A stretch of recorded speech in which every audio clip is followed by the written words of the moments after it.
দেশৰ ৭৮ সংখ্যক স্বাধীনতা দিৱসৰ প্ৰাক মুহূৰ্তত টিহুত বিজেপিৰ নলবাৰী জিলা যুৱ মৰ্চাৰ উদ্যোগত সজাগতামূলক বাইক ৰেলীত অংশগ্ৰহণ কৰিলে মন্ত্ৰী চন্দ্ৰমোহন পাটোৱাৰীয়ে। টিহু সমষ্টিৰ যুৱ মৰ্চাৰ সহযোগত উলিওৱা হয় এই সজাগতামূলক বাইক ৰেলী। প্ৰধানমন্ত্ৰীৰ হৰ ঘৰ তিৰংগা মূলমন্ত্ৰক বাস্তৱ ৰূপ দিবলৈ এই প্ৰচেষ্টা বিজেপিৰ যুৱ মৰ্চাৰ। উল্লেখ্য যে সমাগত ৭৮ সংখ্যক স্বাধীনতা দিৱসৰ প্ৰাক মুহূৰ্তত বিজেপিৰ উদ্যোগত টিহুত হাতে হাতে ত্ৰিৰংগা পতাকা লৈ উক্ত সজাগতামূলক বাইক ৰেলীৰ আয়োজন কৰা হয়। নলবাৰী জিলা যুৱ মৰ্চাৰ উদ্যোগত নৱগঠিত টিহু বিধানসভা সমষ্টিৰ যুৱ মৰ্চাৰ সহযোগত চামতা ৰূপকৰ কলা পৰিষদৰ পৰা আৰম্ভ কৰি কেইবাটাও মূল পথেৰে পৰিভ্ৰমণ কৰি বেলশৰৰ বিলবেশ্বৰ দেৱালয়ত সামৰণি পৰে এই বাইক ৰেলীৰ। বাইক ৰেলীত কেইবা শতাধিক বিজেপি কৰ্মীয়ে অংশ লয়। এই সজাগতা ৰেলীৰ দ্বাৰাই জাতি ধৰ্ম বৰ্ণ নিৰ্বিশেষে সকলোৰে মাজত যাতে শান্তি একতা ভাতৃত্ববোধ আৰু অধিক শক্তিশালী হয় তাৰ এই প্ৰচেষ্টা কৰা হয়। সকলোৱে জানিব লাগিব যে আমাৰ ভাৰতবৰ্ষ স্বাধীনতাৰ পিছত আমাৰ স্বাধীনতা কেনেকৈ আহিল, আমি কেনেকৈ স্বাধীন হ'লোঁ, আৰু এই স্বাধীনতাৰ পিছত আমাৰ এই তিৰংগা পতাকা আমাৰ পতাকা হিচাপে আমি লৈছিলোঁ।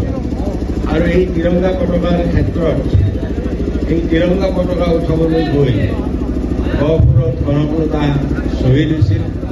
আৰু আমাৰ নলবাৰীৰ সন্তান সুসন্তান আমাৰ মুকুন্দ কাকতীয় গহপুৰত শ্বহীদ হৈছিল।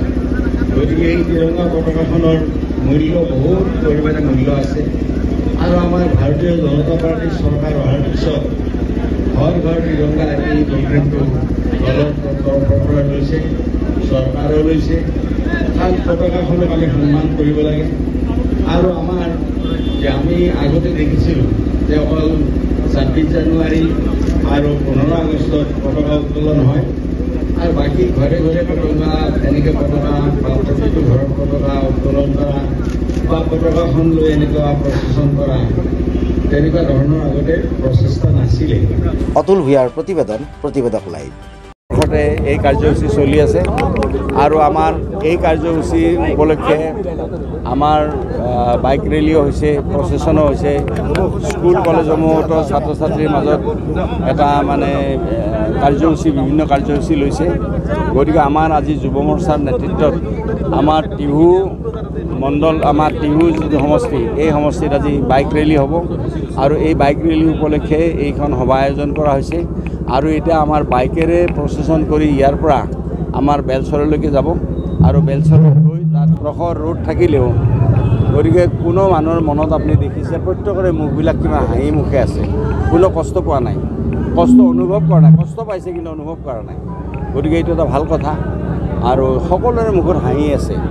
গতিকে ৰ'দ হ'লেও তেওঁলোকে মনত কোনো বেজাৰ পোৱা নাই।